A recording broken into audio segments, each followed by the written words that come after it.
स्वागत है आप सभी का। नमस्कार, जय श्री सीताराम। हमारे यूट्यूब चैनल सिद्धार्थ तिवारी कानपुर में आप सभी का स्वागत है। आज हम लेकर आए हैं द्वितीय खंड नवग्रहों के नवग्रह पुराण का द्वितीय खंड लेकर आए हैं, जिसके अंतर्गत हम जानेंगे नवग्रहों का चरित्र, नवग्रहों की गाथा। इससे पहले हम लोग चर्चा करते रहे नवग्रहों के जन्म की कथा को लेकर, किस प्रकार से किस ग्रह का नवग्रहों में से नवग्रहों का जन्म किस प्रकार से हुआ, किस पिता से किस माता से उत्पत्ति हुई, किस प्रकार से इन नवग्रहों की उत्पत्ति हुई, हम सभी ने इस सिद्धार्थ तिवारी कानपुर यूट्यूब चैनल के माध्यम से जाना।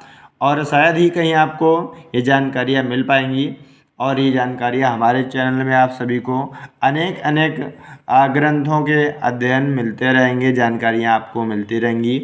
आप लोग हमारे चैनल से जुड़े रहिए, हमारे चैनल को सब्सक्राइब जरूर कर लें और बेल आइकन को दबाना ना भूलें, ताकि नई वीडियो की सूचना सबसे पहले आपको मिल सके। तो आज हम आरंभ करेंगे द्वितीय खंड का नवग्रह पुराण की, और नवग्रहों का चरित्र, नवग्रहों की गाथा जानेंगे किस प्रकार से। और ग्रहों में से जो राजा ग्रह हैं, सूर्य ग्रह प्रथम ग्रह हैं, इनकी चर्चा सबसे पहले करेंगे, किस प्रकार से इनका चरित्र, इनकी गाथा रही है। नवग्रहों में से श्रेष्ठ ग्रह है, तो बिना स्किप किए वीडियो को अंत तक आप देखेंगे, तभी आपको वीडियो का संपूर्ण आनंद मिल पाएगा, जानकारी मिल पाएगी। तो वीडियो को बिना स्किप किए आप देखिए, आनंद आएगा, आपको समझ में आएगी गाथा। चलिए आरंभ करते हैं सूर्य ग्रह की जीवन गाथा का।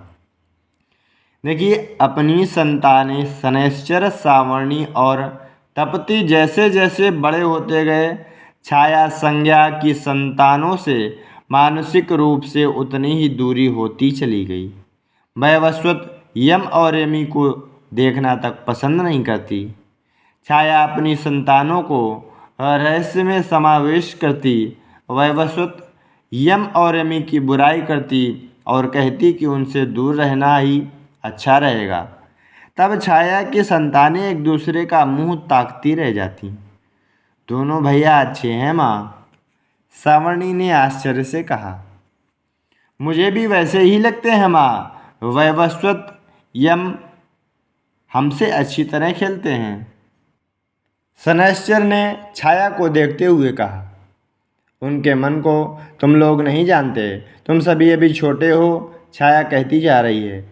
यमी दीदी बहुत अच्छी है माँ, मैं जो भी मांगती हूँ मना किए बिना वह दे देती हैं। तप्ती ने भी छाया को देखते हुए कहा।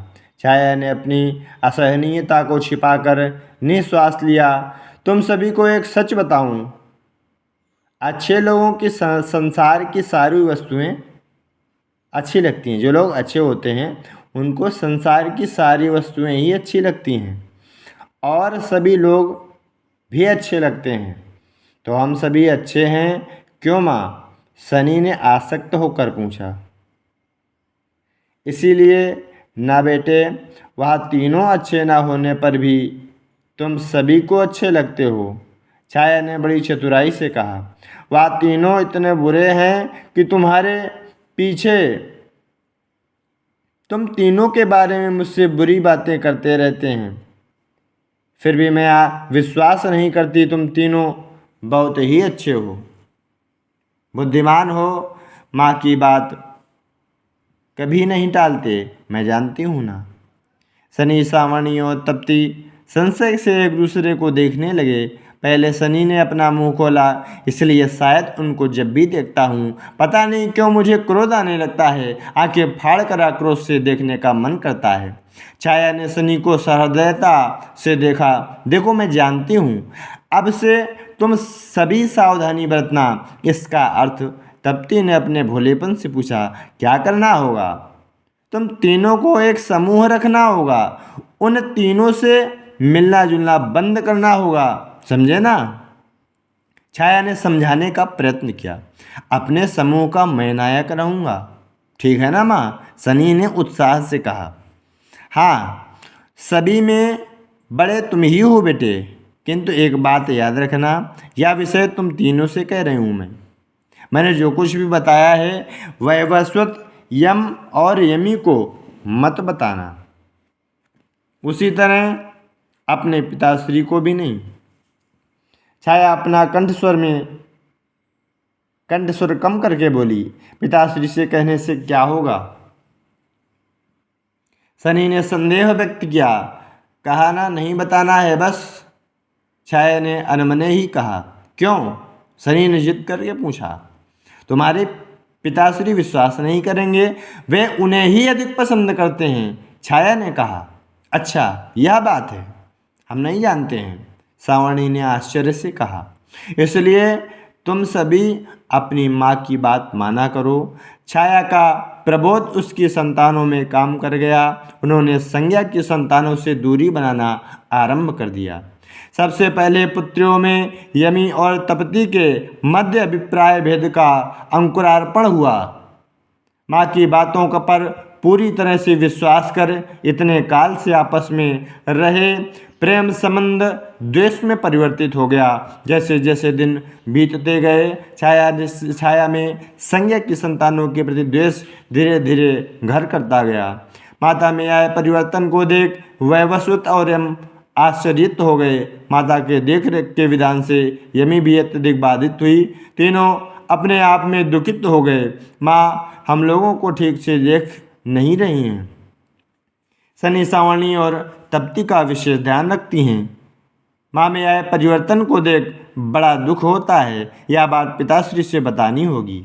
यम ने आवेश में वैवस्वत से कहा, माँ अच्छी नहीं है, कहकर पिताश्री को बताना उचित नहीं होगा।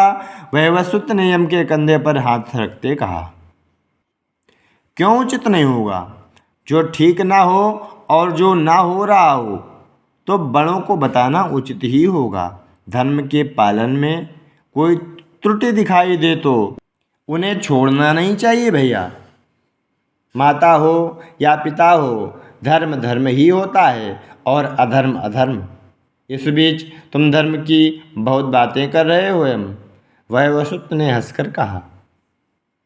हाँ, यम ने वैवस्वत की ओर तदेक देखते हुए कहा, आपको संभवतः स्मरण होना चाहिए, जब से छोटे भाई सनी का जन्म हुआ है तब से माता का प्रवर्तन ही बदल गया है। सावणी के बाद थोड़ा अधिक, तप्ती के बाद तो और भी अधिक, उन तीनों के बड़े होते ही पूरी तरह से बदल गई है माँ। पता नहीं भैया, मैंने ध्यान नहीं दिया, यमी ने कहा। मैंने भी वैवस्वत ने कहा। तुमने कैसे ग्रहण किया है यम? मैं नहीं जानता। कैसे ग्रहण किया? यह तो माता की आँखों को देखने से ही ज्ञात हो जाता है। जब वे उस तपती सावणी और सनी को देखती हैं तो उनकी आँखों में जैसे दीप्त होते हैं, और जब हम तीनों में से किसी को भी देखती हैं तो अग्नि ज्वालाओं की तरह भभकने लगती हैं। यम ने विवरित करते हुए कहा, माँ की आँखों में हर पल हमारे प्रति द्वेष ही झलकता है, जानते हो। हम तीनों के प्रति अनिच्छा स्पष्ट व्यक्त होती है। माँ क्यों इस तरह की हो गई है भैया? यमी ने वैवस्वत से पूछा भोलेपन से।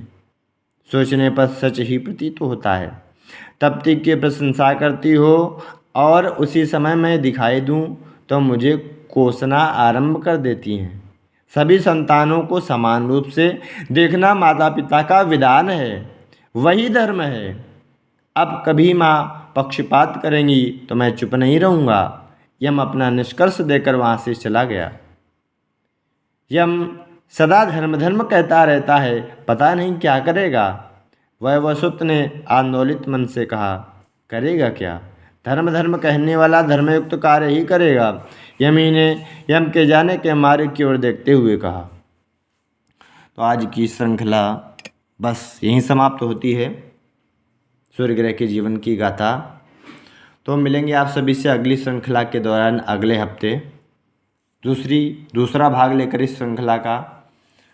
तो आप सभी अगर हमारे चैनल पर नए हैं तो हमारे चैनल को सब्सक्राइब कर लें और बेल आइकन को ज़रूर दबाएं, ताकि नई वीडियो की सूचना आपको सबसे पहले मिल सके। और बहुत ही रोचक कथा है आगे, संपूर्ण कथा आप सुनिएगा, बने रहिए हमारे चैनल से। और आगे भी बहुत सी रोचक कथाएं आपको मिलती रहेंगी। तो अगले भाग के लिए आप अगले हफ्ते का वेट करें। अभी तक इस भाग को आप श्रवण करें और आनंद उठाएं। जय श्री सीताराम, हर हर महादेव आप सभी को।